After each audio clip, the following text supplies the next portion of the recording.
Walk into a traditional Japanese home at the end of a long day, and the kitchen will often be spotless. Not because someone just cleaned it, but because, in a sense, no cleaning was ever needed. The surfaces are bare. The sink holds no waiting dishes. The stovetop carries no residue from the morning's breakfast. It does not look like a kitchen that has been cleaned. It looks like a kitchen that has never been disturbed. This is not coincidence. It is not the result of people who have more time, smaller families, or less demanding lives. It is the result of habits so deeply embedded in daily routine that the act of maintaining order becomes indistinguishable from the act of cooking itself. Cleaning, in this model, is not a task that follows cooking. It is woven into it. By the time the meal is on the table, the kitchen is already largely restored. What follows is an exploration of 7 habits drawn from Japanese kitchen culture, habits that have been quietly eliminating the need for deep cleaning for generations. None of them require special products, significant effort, or a redesigned kitchen. They require only a shift in how you move through the space. There is a concept in Japanese culture called katazuki, which translates roughly as putting things away. But the translation misses the depth of the idea. Katazuki is not about tidying up after disorder has already occurred. It is about the steady, continuous act of returning things to their designated place the moment they are no longer in use. It is a philosophy of small, immediate actions rather than large, delayed ones. In a Japanese kitchen, this principle means that when a cutting board is used, it is washed and returned to its place before the next step of cooking begins. When a measuring cup is emptied, it goes immediately into the sink, or is rinsed and returned to the shelf. The cook moves through the kitchen in a kind of constant motion, preparing and restoring simultaneously. To an outside observer, it can look almost choreographed. The mechanism behind why this works is simple but counterintuitive. The difficulty of cleaning any kitchen is not proportional to how much cooking was done. It is proportional to how long residue, dishes, and spills are allowed to sit undisturbed. Oil that is wiped from a stovetop while it is still warm takes 3 seconds. Oil that has cooled and hardened overnight requires scrubbing. A small spatter of tomato sauce, addressed in the moment, disappears with a damp cloth. The same sauce, dried onto a burner grate, becomes a 20-minute project. Katazuki, applied to cooking, means addressing everything immediately, not because it feels urgent, but because immediacy is what makes the task trivial. This is not about speed. It is about timing. The practical application is a shift in how you think about the cooking process itself. Instead of cooking in a focused burst and then cleaning in a separate burst, you begin to treat them as a single continuous activity. While something simmers, you wash the bowl you just used. While the oven is running, you wipe the counter. The idle moments that every cooking session contains become the cleaning moments, and by the time the food is ready, most of the work is already done. There is a Japanese approach to kitchen storage that differs fundamentally from Western conventions. In many Western kitchens, items are stored wherever they happen to fit. The pan goes in the cabinet that has space for it. The cutting boards lean against whatever happens to be nearby. The result is a kitchen where everything is technically stored, but nothing has a designated home, and so nothing is ever quite where it should be. Japanese kitchen organization operates on a different principle. Every object has one place, and it always returns to that place. This seems obvious in theory, but the practice of enforcing it rigorously has a surprising effect. When every item has an exact home, the act of returning it becomes automatic. There is no decision required, no scanning the available space, no adjusting other items to make room. The pan hangs on the hook. The cutting board slots into the rack. The knife goes into the block. The mind does not engage. The hand simply returns the object. This automaticity is what makes the habit scale. When storage requires decisions, it creates friction. And when there is friction, The easier option is to set the item down temporarily with the intention of dealing with it later. Later accumulates. By the time evening arrives, the kitchen is full of items sitting in temporary positions, waiting for the decision about where they actually belong. That accumulated decision-making is the real work of cleaning. The practice of assigning one home to each object and then returning to that home automatically eliminates that accumulated work. Each item costs the same, a single moment, a single motion every time. The kitchen resets itself continuously because there is never a reason not to put something away. There is something quiet that happens in Japanese kitchens during the cooking process that rarely happens in the Western equivalent. The sink stays nearly empty. This is not because Japanese cooking produces fewer dishes. It is because dishes do not accumulate there.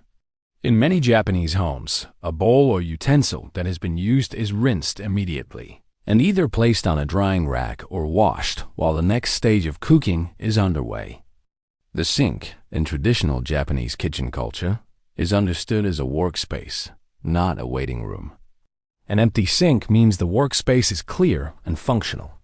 A full sink means the workspace has been compromised, and in a Japanese kitchen, a compromised workspace tends to be addressed immediately rather than left for later. The psychological effect of this is significant. Research on what psychologists call completion behavior shows that people unconsciously track unfinished tasks. A pile of dishes in the sink is an open loop, a task that has been started but not finished. Open loops consume mental energy, even when you are not actively thinking about them. The low-level awareness that something remains undone creates a background tension that persists until the task is complete.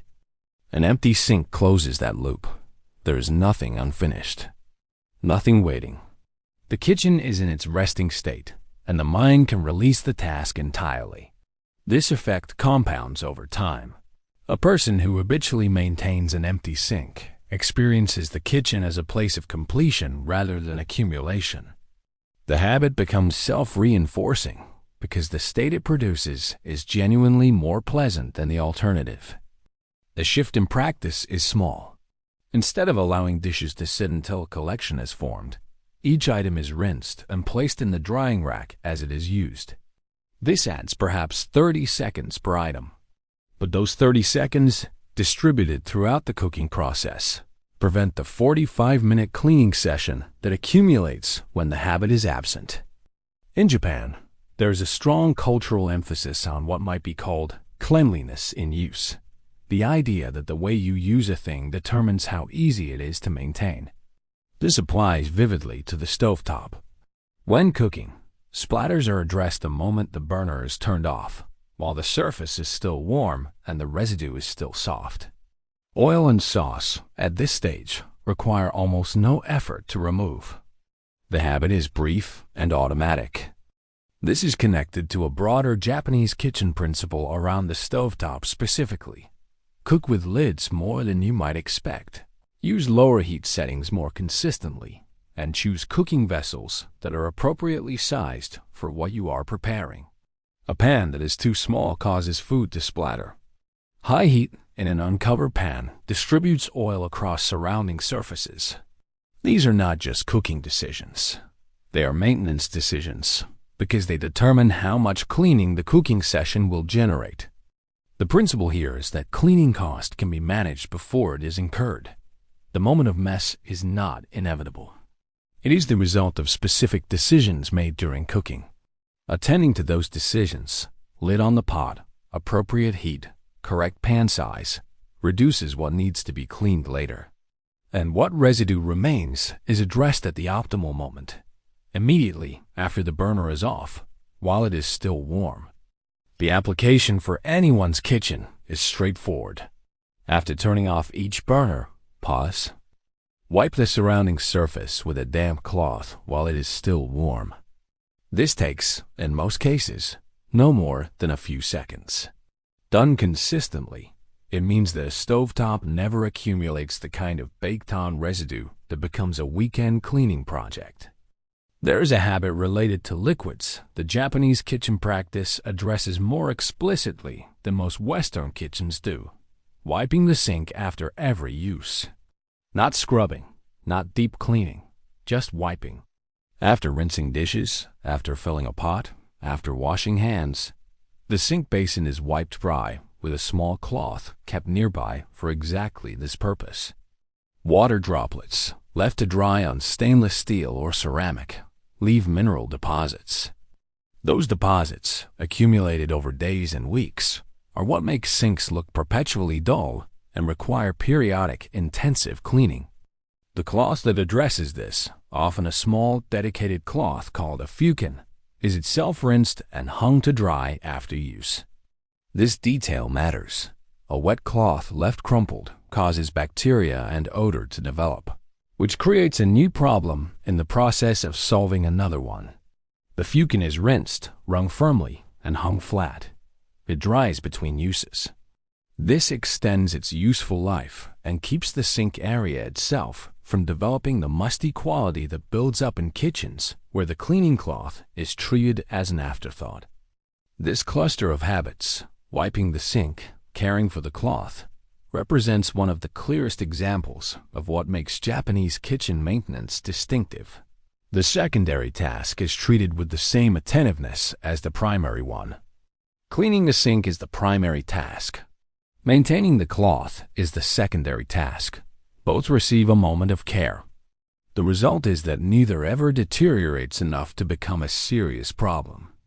Among the more subtle Japanese kitchen habits is the practice of clearing surfaces before cooking begins. In a Japanese kitchen, the counter is not a storage surface.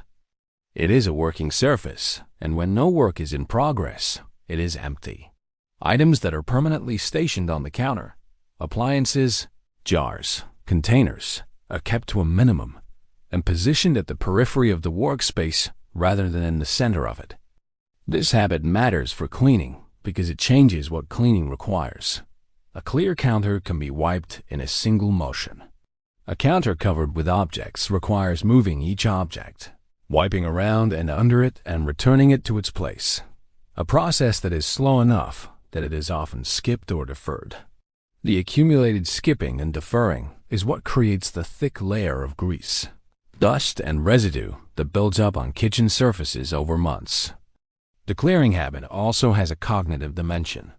Studies of workspace psychology consistently find that cluttered surfaces increase cognitive load. The brain registers each object as a potential task or decision, which creates a mild but persistent state of unease. A clear surface, by contrast, signals readiness. The kitchen becomes a place of action rather than a place of accumulation. Beginning each cooking session by clearing the working space and ending it by returning the space to its clear resting state establishes a ritual of beginning and completion. The kitchen resets between uses. It never gradually fills beyond the point of easy return. The final habit is perhaps the simplest, and in some ways the most important: the deliberate ending. In Japanese kitchen practice, the completion of cooking is not the moment the food is served. It is the moment the kitchen is restored. This might mean a final wipe of the counter, a check that the stovetop is clean, a last look at the sink. It is brief, a minute or two at most, because the previous habits have handled most of the work already. But it is intentional. This deliberate ending serves a function that goes beyond cleanliness. It marks the closure of the activity. The kitchen is finished. What happened there is complete. There is something about a restored space that signals rest to the mind in a way that a disordered space cannot. Research on the relationship between physical environment and psychological state consistently shows that people feel more calm, more in control, and more capable of relaxing in spaces that are orderly. The deliberate ending creates that state. It also means that the kitchen is ready when cooking resumes. There is no inventory of what needs to be done first. No deferred tasks waiting for attention. The next session begins from zero in a clean space with no debt from the previous one. That continuity from completion to readiness is what makes the kitchen feel, over time, like a place of ease rather than a place of dread. All 7 of these habits share a common thread. None of them involve significant effort applied in large bursts. All of them involve small effort applied at the right moment. This is the fundamental logic of Japanese kitchen maintenance. It is cheaper to prevent accumulation than to reverse it. A spill addressed in 10 seconds costs 10 seconds. A spill allowed to dry and harden costs 20 minutes. The same arithmetic applies to every habit described here. Returning an item to its home takes 1 second. Searching for a misplaced item takes several minutes. Wiping the stovetop while it is warm takes 5 seconds. Scrubbing it when it has cooled takes 5 minutes. Rinsing a dish immediately takes 30 seconds. Washing a dish that has sat and dried takes several minutes. None of this requires a different personality or an unusual tolerance for cleanliness. It requires only a different distribution of attention, small amounts of it, offered at the right moments rather than large amounts offered when the situation has deteriorated beyond easy recovery.